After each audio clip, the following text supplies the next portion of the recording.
The Quran that shows that knowledge of science brings one closer to Allah subhanahu wa ta'ala.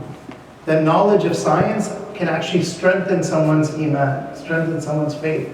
So you have to think of a verse in the Quran that proves that knowledge of the natural world, knowledge of science can actually strengthen a person's faith and bring one closer to Allah subhanahu wa ta'ala. I think you have one book giveaway already, right? Yeah. So you can't answer this one.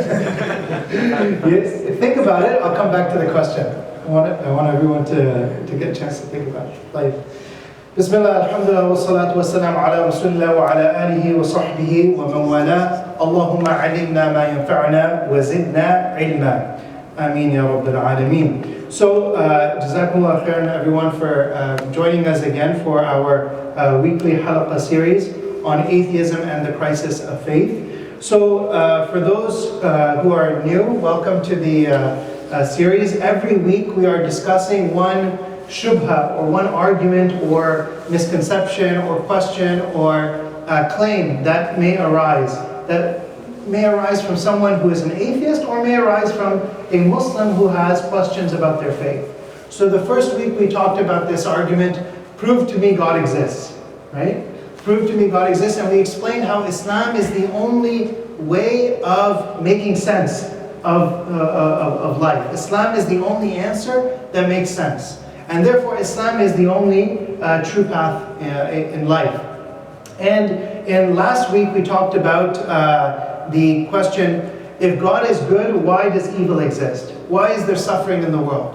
You know, the tragedy of the earthquakes in Syria and Turkey, a lot of people asking this question, why does God allow suffering to happen, right? And we explained the Islamic wisdom that in every suffering there's opportunity for human beings to do good, to do acts of ibadah, through giving and generosity, right? To come closer to Allah subhanahu wa ta'ala. And that is part of the meaning of being a khalifa on this earth. That Allah subhanahu wa ta'ala placed human beings to be a khalifa on this earth, to have this moral duty towards others. And that brings us spiritually closer to Allah subhanahu wa ta'ala. So we answered those two questions or doubts in the previous halaqat. And in today's session we're going to focus on science. So the question for today's halaqah is, has science replaced religion?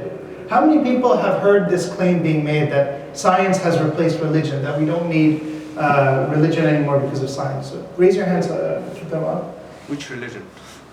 All religion. This claim is that science has replaced all religion. Yeah, okay, so maybe about half of the audience has heard this. And just for my reference, how many people, their background is in science? Raise your hand. Life science, okay, any type of science, okay. So about half of the audience as well, that's interesting. So it may be that many people who are more in the natural sciences, you will see this claim more amongst your colleagues and classmates. Definitely there are people who have this idea that you can't be a scientist and believe in God at the same time. It's actually something that the new atheist movement popularized, this idea that belief in God somehow is in contradiction or conflicts with the progress of science.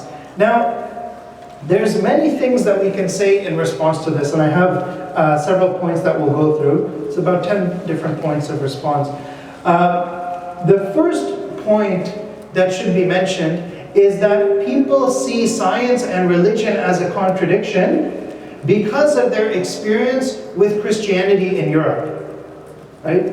What they are doing is they are projecting their experiences with Christianity onto other religions, such as Islam. So in Christianity, historically what happened was, there was persecution of scientists. Galileo, for example, was persecuted by the church. So people have gotten from that a negative association between religion and science. Therefore, religion is against science and science is against religion.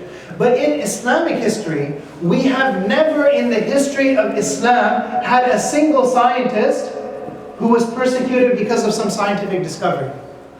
And in Europe, Galileo wasn't the only one. There was Giordano Bruno, who was burned at the stake. He was burned alive for his scientific theories and discoveries. This is unheard of in the Islamic world.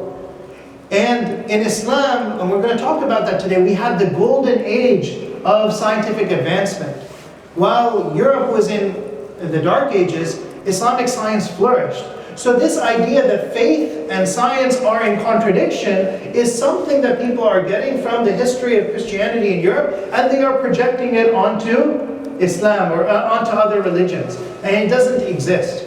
And we'll explain why, from an Islamic perspective, there is no contradiction between science and faith. But before we get there, the second point that I'll mention, so that was point number one. The second point is that actually science, not only is it not in contradiction with faith, but true science needs faith. True science needs faith. And this is not just a claim that I'm making as a Muslim. In 2007 in the New York Times, there was an article written by a leading astrophysicist named Paul Davies. Astrophysicist is somebody who studies the origin of science, somebody who studies the origin of the universe, somebody who studies the laws of physics and astronomy, cosmology. Paul Davies, he wrote an article called Taking Science on Faith. And what he said in that article is that, people have this idea that religion is backwards and science is progress. And in fact, a true scientist understands that in science you need to have faith. Why? And he's not a Christian, he's just an agnostic person, but he understands deeply the principles of science. He said, if you're doing a science experiment, you have faith that the universe operates according to natural laws, that the universe has fixed principles, and that those principles can be discovered by the human being. Now, you don't have any scientific proof of that. There is no scientific proof that the sun is going to rise again tomorrow. There's no scientific proof that if you do the experiment again, you're going to get the same results as yesterday. But all of science proceeds from this assumption. All of science is based on this faith. And he says this is not a coincidence, because when these laws of nature were being described, the reason why they're called laws of nature is because people like Isaac Newton were actually very religious people. They believed that God structured the universe according to laws. Right? If you think about it, it's odd. Why would a scientist use the word laws of nature? The universe has to obey these laws. According to who? Right? This is because it comes from a religious worldview, that God created the universe according to laws. The universe runs according to the qadr of Allah subhanahu wa ta'ala, as we would say as Muslims. Right? Allah subhanahu wa ta'ala mentions, Inna kulla shayin khalaqnahu biqadar, right? Verily, every single thing in creation, we have created it according to our qadr, our divine decree. And qadr, belief in qadr is one of the arkanul iman, is one of the pillars of iman. Part of that belief in qadr is understanding that Allah subhanahu wa ta'ala is the one behind all of the natural laws of creation, that all of creation is under the control of Allah subhanahu wa ta'ala. As Allah subhanahu wa ta'ala mentions in Surah Al-An'am, that وَمَا تَسْقَطُ مِنْ وَرَقَةٍ إِلَّا يَعْلَمُهَا. Not a single leaf falls except by Allah subhanahu wa ta'ala's knowledge. This is all according to the qadr of Allah subhanahu wa ta'ala. So interestingly enough, if you're a scientist, you're already believing in the qadr of Allah, but you just don't know the source. You already believe in the qadr of Allah subhanahu wa ta'ala, that everything is controlled, regulated, operated according to fixed laws and principles. You just haven't identified the source. And that's why scientists sometimes say things that are very ironic. If you believe that the material universe has no creator, they say, oh, nature is telling us this, right? Or the universe wants us to know this. Or, they use this kind of language. Nature isn't telling you anything. It is the creator of nature. Right? And if you tell kids, watch scientific documentaries and see how often they substitute the word nature for God, right? See how often they substitute the word nature for the creator. It's a way to avoid having any religious talk, but you have to talk about the laws of God, right? So there's that contradiction there as well. So that was the second point, that science needs faith. A third point that can be mentioned that's related to that, from an Islamic perspective, is that in fact, people think that science and religion are two separate things, right? But in fact, when you study science, what is science the study of, right? How would you describe science in a very generic way? Raise your hands, brothers and sisters. Any suggestions? Those of you who are inside. Yes, brother. Reproducible results. Reproducible results, okay. What else? But what are you studying in science? What are you studying? Yes? The creation. Creation, okay. What else? How else could you describe science? Is follow some theory, follow some certain pattern. Certain patterns? Okay, patterns is a very good point. So in science we're looking at patterns, and you mentioned theories as well, okay? So you have theories to understand the patterns. What else? How else could you describe science? Yes? What are the underlying fundamental principles? What are the underlying fundamental principles? Another way you can say that is what are the causes, right? Cause and effect. So cause and effect is one big concept in science. All of science is about analyzing causes, causality. Another big concept in science is the concept of change, right?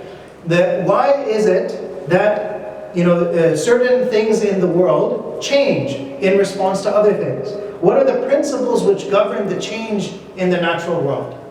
And Muslim scholars and theologians, they talked about how when you talk about the principles of change, you're always looking at some explanation, some unifying principle, right? In science, you look at individual circumstances and you try to connect them back to one principle, right? So there's a concept of the one and the many, okay? We're always looking for the one that governs the many. And we keep on going back and linking these principles to bigger and bigger principles. Now, in physics, they talk about 4 fundamental forces. That all of existence in the universe is being governed by these 4 forces. Has anyone heard of 4 fundamental forces in physics? The engineers are nodding, they're like, of course, right? MashaAllah. So you have the strong nuclear force, the weak nuclear force, you have the force of gravity. What's the 4th one?